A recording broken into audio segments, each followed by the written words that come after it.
Probably not. If it, a lot of that depends on how this actually plays out. But like, if this was the end of the war and it doesn't turn into a bigger catastrophe immediately than that, probably Donald Trump will be able to keep most of his base together and they'll kind of come back. But that doesn't mean that those people are going to be like Israel supporters. And I think the fact that even though like the value, I agree with you, that seemed to me to be all for show. What I said on my podcast the other day was like, okay, Donald Trump had one little clip where he talked tough about the Israelis. Let's see if he doesn't continue funding their destruction of Gaza, doesn't continue giving them everything they want. Yeah. That being said, I think it was maybe useful for some Trump supporters to see that who was it that was trying to drag us back into this war? Even when Donald Trump said he wanted a ceasefire, who goes and unloads everything they have on Iran right afterwards? So hopefully there's some value in that.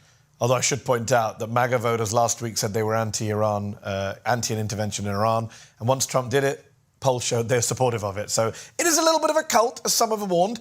I've got to ask you two last questions before I let you go, Dave. About Ted Cruz and about Douglas Murray.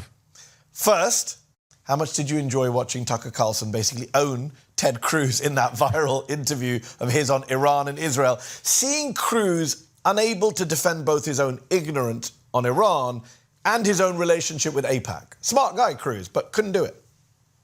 Well, that was one of the things that was amazing about it. And it kind of reminded me of the Douglas Murray thing in a way where you feel like the Hawks are like, well, we're sending in our best guy now. This is Ted Cruz. He's argued in front of the Supreme Court. His whole thing is that Ted Cruz thing is supposed to be, even though he's the weirdest guy ever, he's super, super smart.